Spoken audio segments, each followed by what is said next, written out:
everyone. Today we have Create's founder, Kris, and Senior Design Manager Lee to talk about their experiences being jurors for International Design Awards and to share their individual insights into what makes a product stand out.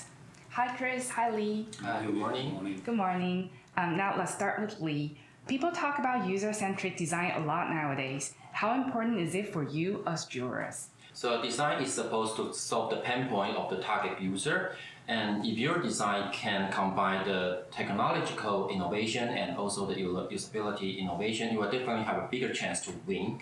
And also you will have a good story to tell if your design solution is based on the user scenario. With a user-centric design, and the product will not be easier to understand and feel for the jurors, and it will also benefit for the user to have a more intuitive, safer, or the more joyful user experience. So it is highly appreciated if your product can make life easier, more fun, and stress-free. But please do not misunderstand that the user-centric design does not mean super expensive nor super complicated.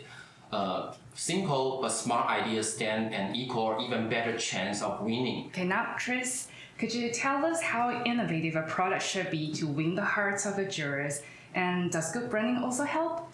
First of all, too many companies send in entries that are just incremental improvements on what happened before. Either they're incremental improvements on their last product or incremental improvements on products that are currently on the market. And normally speaking, that's just not enough. As a rule of thumb, we think that something should be at least 30 or 40% better than your last product or peer products on the market.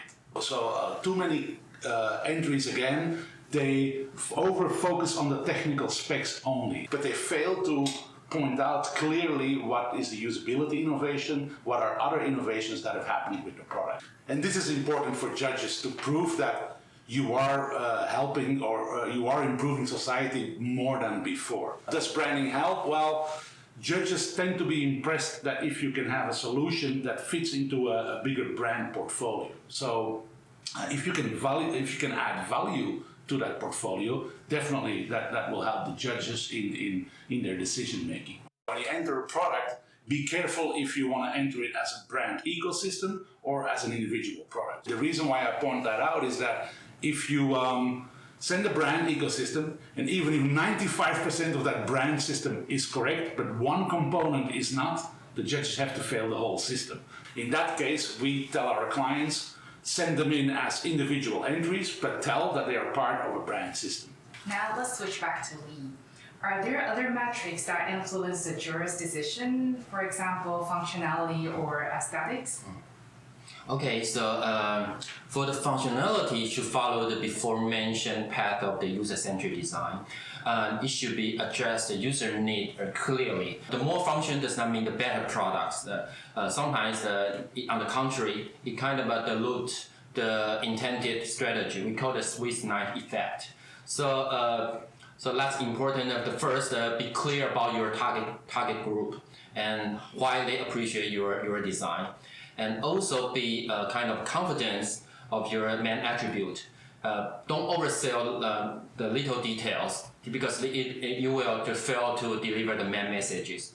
And also be honest and truthful for your design descriptions. And then we talk about the aesthetic is somehow subjective. Different jurors have a different perspective. But in general, I can explain from the form. The form can reveal your product character for different target group, and it should be combined the proper ergonomics, human factors, or the user friendliness, these operational related items, and so on. And the juror will definitely check the proportion, the color, the finishes, these details. But unnecessary decoration does not work. I can guarantee you. And in most of the time, the principle of the functionalism can still explain how the juror evaluate your product. Let's continue with Kris. Should entries be more responsible when it comes to our environment, society, and humankind? Yes, judges do have a soft spot for sustainable design and for environmentally friendly design. Why? Because it's inherent to good designers that we want to make the world a better place. So obviously, if you have a product that makes the world a better place, we're gonna be emotionally vested into it. If you can focus on eco-friendliness, sustainability, not only will you have a better chance in business, but also winning awards. Why in business? Because the world is kind of appreciating that, you know, we need to consider the environment. A lot of our clients struggle with this question if it's asked in an award program, because they feel, look, you know, that's not what we focused on. And not every product in the world can be a sustainability superhero. But in this day and age, most products have some aspects that are sustainable. And this is where entries make a little bit of a mistake. They think that those aspects that are sustainable, they're too normal, and they forget to mention them. And you should never do that. So even if you're not a superhero in sustainability, find out what about your production process or any other matter is sustainable. So, good example. This year, a lot of entries that were around gaming, smart gaming companies said, we are sustainable, we are good for the environment. Why? We tell people to game, we tell people to stay home. That's good for COVID-19. Hence, there is a sustainable aspect about the products that we enter. Okay, now we have another question for you, Kris. Does first impression matter? If yes, how do you improve and perfect the presentation? Research at Google made a research where they found out that most people make their first impressions in the first 50 milliseconds of seeing something, and seeing that you are not at the judging events yourself to explain how great your product is. You need to use the tools for entering as well as you humanly can. So hence, most of the time you start with a picture round, hire somebody that is professional, somebody that knows about how to take pictures, that knows about lighting, that knows about composition and scenario pictures, because that's the first impression the judges are gonna have. And another thing that we are seeing, and we are asked a lot about entries, is, can we use 3D imagery? So normally we tell our clients, you can use 3D images as a secondary support material. Don't send the whole entry all with 3D images. See that you can put, we call that, real pictures into the package, because that tells the judges that the product is real. And the second thing is film, and the same applies here. Use a professional. And if you don't use a professional, then don't send a film. It's better to have no film than a bad film. The last part maybe of this question is, when you send in real products, see that you can send in pre-production or production products that work perfectly, that function perfectly. They have the highest chance of winning.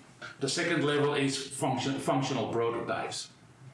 When you send in functional prototypes, that's okay. Most judges appreciate that, but very clearly state it's a functional prototype, and also clearly state what the technical limitations are because of the prototype technology. And finally, we have seen entries that send up non-working prototypes, or appearance models they are called. We strongly suggest our clients not to do that. There is a chance of winning. I've seen appearance models win, but you have a very big hurdle to overcome. You need to really prove to the judges this will work in the future. Judges tend to stand a little bit pessimistic against that, because most awards have in their rules that the product needs to go to market. If you send a non-working prototype, judges are still a little bit skeptical and go, will this really go to market, and will it work like they say it's going to work when it goes to market? So we tell our clients normally, if you want to send in non-working prototypes, we strongly suggest you not to do it and wait until next year. Now, before we close the interview, we have some final questions for Lee. Do you have any other advice that you would like to share with the participants?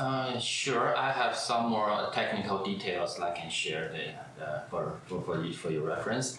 For most of the design award, you will be asked to provide your product, the photos, the film, and also some description of your product information. It will always take a few weeks to do all these preparations, and check carefully for the submission date. And they might have different entry fee for the early bird registrations, and also set some buffer time to keep everything on check. So you never know what will happen when you're uploading 100 megabyte files in the last minute. So that's important. And if you are not ready, just don't enter it. Wait a year, and then when you are prepared. And if you are uncertain of the which category you are going to enter your product into, and then ask the award organizer, they should know and which how they are going to display the entries. Thanks to Kris and Lee for their precious insights, and also thank you all for listening. And we hope the information will be helpful when you're entering any awards.